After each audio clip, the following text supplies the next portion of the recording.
Hi students, how are you? I hope you are fine. Today we will be start 10th class science chapter 14 source of energy. Chapter 14 source of energy यानी कि ऊर्जा के संसाधन।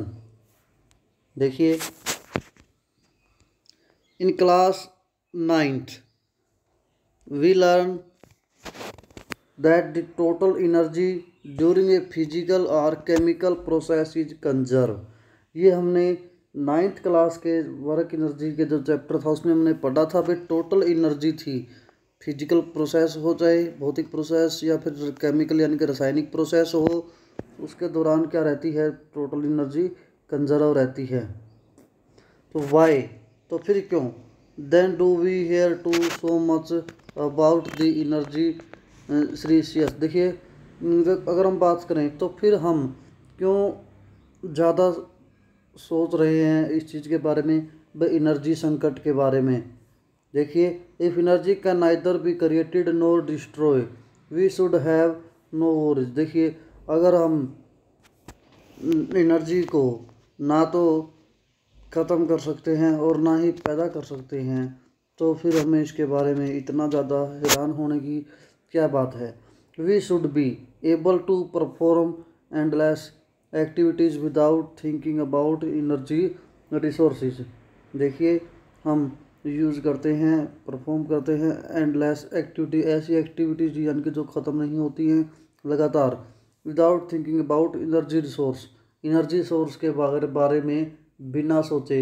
ऐसे ही बहुत सारे हम कार्य करते हैं जिनमें एनर्जी बहुत ज़्यादा लगती है और हम उनके बारे में कुछ नहीं सोचते भाई कितनी एनर्जी लग रही है। तो देखिए this riddle can be solve if we recall that else we learn about energy. देखिए अगर हम एनर्जी के बारे में बात करें तो energy comes in different form end of one form can be converted into another.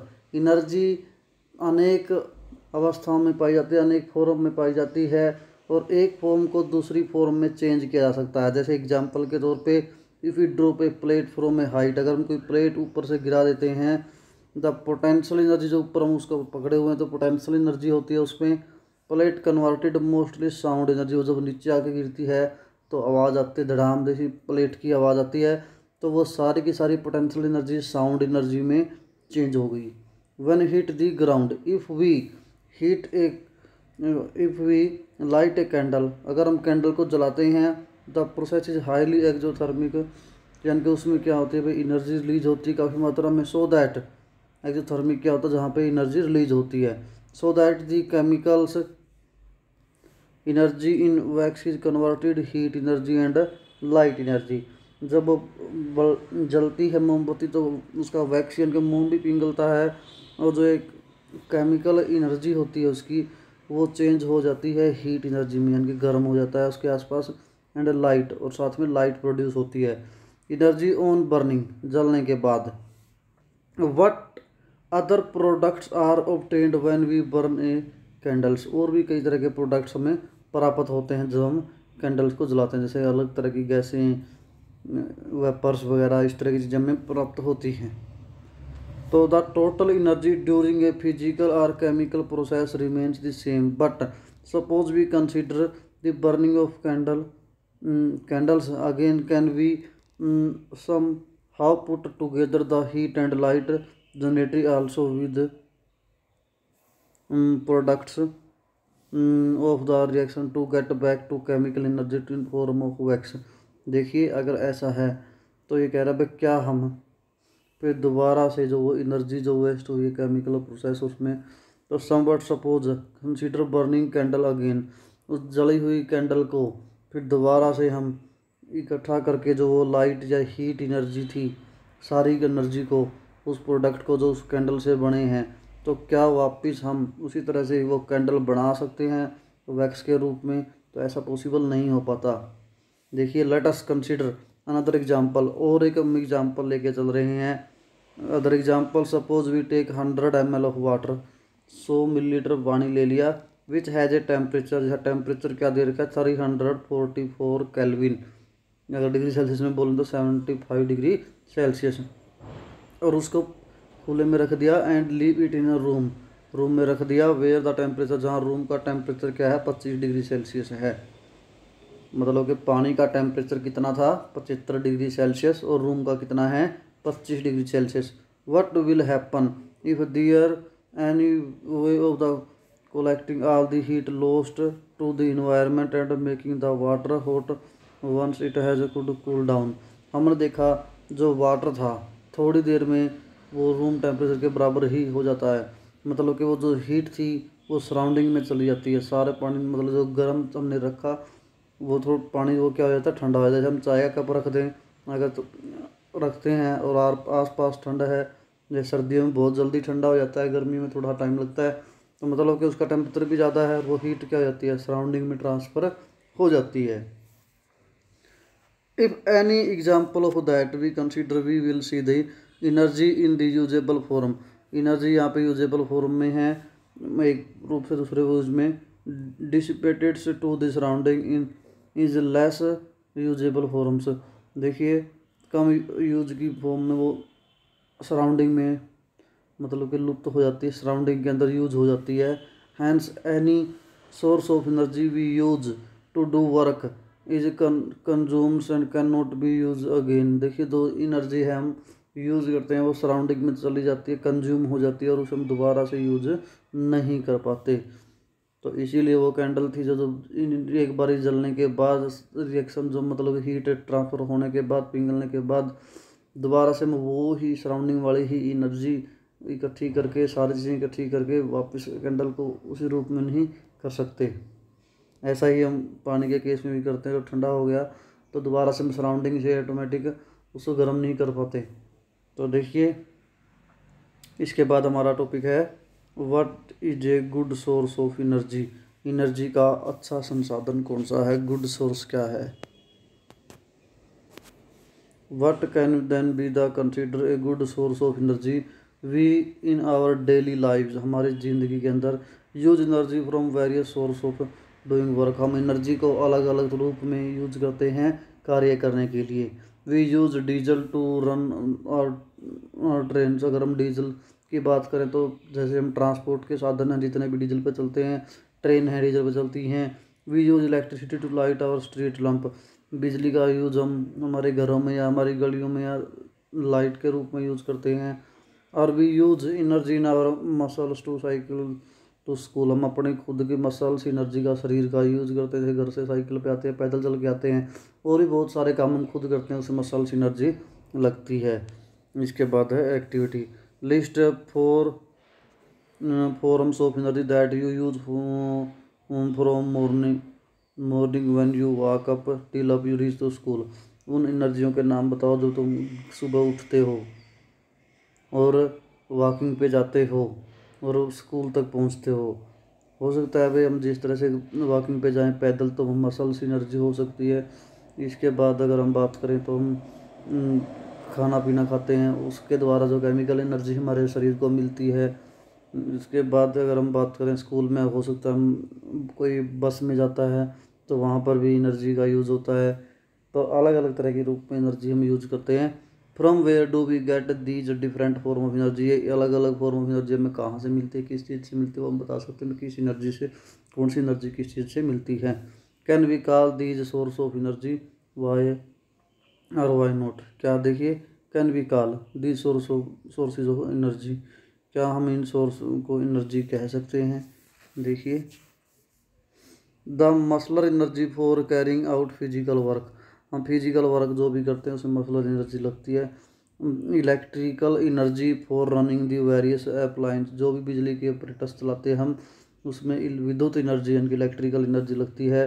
Chemical energy for cooking food. भोजन हम पकाते हैं उसमें केमिकल एनर्जी होती है। Running vehicles all come from some source.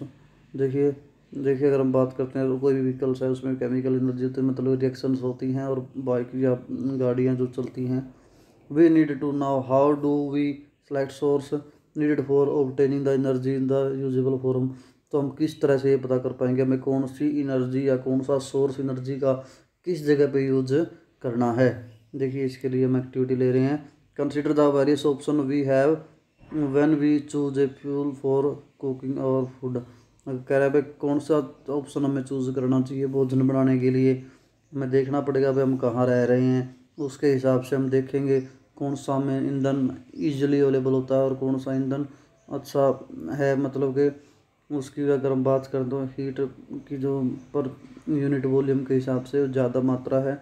What are the criteria you would consider when trying to categorise something as good fuel. क्या क्या हम देखेंगे वो गुड फ्यूल्स है। Would you choice be different if you live, अलग अलग choice हो सकती है। इफ इन फॉरेस्ट, अगर आप जंगल में रहते हो तो वहाँ पे तुम्हारे लिए सुविधा अलग फ्यूल्स हो सकता है वहाँ पे टूटी फूटी मतलब कि लकड़ियाँ मिल जाएं। इन रिमोट माउंटेन विलेज और स्मॉल आइसलैंड, अगर तुम द्वीप में कहीं पे रहते हो या पढ़ते हो तो वहाँ की सिचुएशन अलग हो सकती है। न्यू दिल्ली शहर में अलग है, वहाँ पे हो सकता है एलपीजी सिलेंडर सप्लाई वगैरह इजी हो तो वहाँ पे वो अच्छा हो सकता है। लाइफ 5 सेंचुरी आगे 500 साल पहले की बात करें तो वहाँ उस टाइम पे कुछ अच्छा हो सकता है। तो how are the factor different in each case, अलग अलग केस में अलग अलग फैक्टर्स हो सकते हैं। तो देखिए फिर after going through the two activity, दोनों एक्टिविटियों के बाद we can see that the particular source of energy are fuels we select for performing some work depend on many different factor. अलग अलग फैक्टर पे कौन सा सोर्स हमने यूज़ करना वो डिपेंड करता है। For examples while selecting fuels we should ask our self the following question. कुछ क्वेश्चन हमारे सामने आते हैं। How much heat does it release in on burning, कितनी हीट यह रिलीज करेगा जलाने पे। Does it produce a lot of smoke, क्या यह धुआं पैदा करता है। इट ईजिली अवेलेबल, क्या ये आसानी से प्राप्त हो जाता है। इन चीज़ों को हम देखते हैं जब भी सिलेक्ट करते हैं। Can you think of 3 more relevant questions, और हमारे पास जरूरी बहुत क्वेश्चन होते हैं। Ask about fuels, give the range of the fuels we have today, what are the factor which would limit our choice when it come to particular task like cooking our food. देखिए भाई अलग अलग fuels को हम देखें तो उसका अलग अलग कार्य है और उस कार्य के लिए कुछ फ्यूल्स, जैसे हम बात करें खाना पकाने के लिए कौन सा फ्यूल्स बेस्ट है, अगर हम करें आज के दिन की तो एलपीजी है। इसी तरह से दूसरे ऑप्शनों के लिए दूसरे फ्यूल्स भी हो सकते हैं। Would the fuels select also depend on the work to be done. For examples would we choose one fuels for cooking and another for heating the room temperature. Room temperature heat करने के लिए अलग fuels का हम use कर रहे हैं, खाना पकाने के लिए अलग का यूज़ कर रहे हैं। पर रूम टेम्परेचर में बढ़ाने के लिए हम एलपीजी का यूज़ नहीं करते, वहाँ पे हो सकता है इलेक्ट्रिकल एनर्जी का हीटर का यूज़ करते हों। तो देखिए we could then say that a good source of energy would be one which would do a large amount of work per unit volume or mass. अच्छा सोर्स वही होता है मतलब कि जो फ्यूल्स है जिसका जो amount of work per unit volume में ज़्यादा वर्क हो या फिर पर यूनिट मास ज़्यादा हीट प्रोड्यूस करे या ज़्यादा कार्य करे जो ईंधन। इट इज़ ईजिली एसेसेबल, आसानी से प्राप्त हो सके। इट इजी टू स्टोर करना या ट्रांसपोर्ट करना इजी हो। परहैप्स मोस्ट इम्पोर्टेंटली भी इकोनॉमिकली भी मतलब कि वो ज़्यादा महंगा ना हो। ये सारी चीज़ें हमें ध्यान में रखनी पड़ेंगी। देखिए इसके बाद एक्सरसाइज के क्वेश्चन हैं।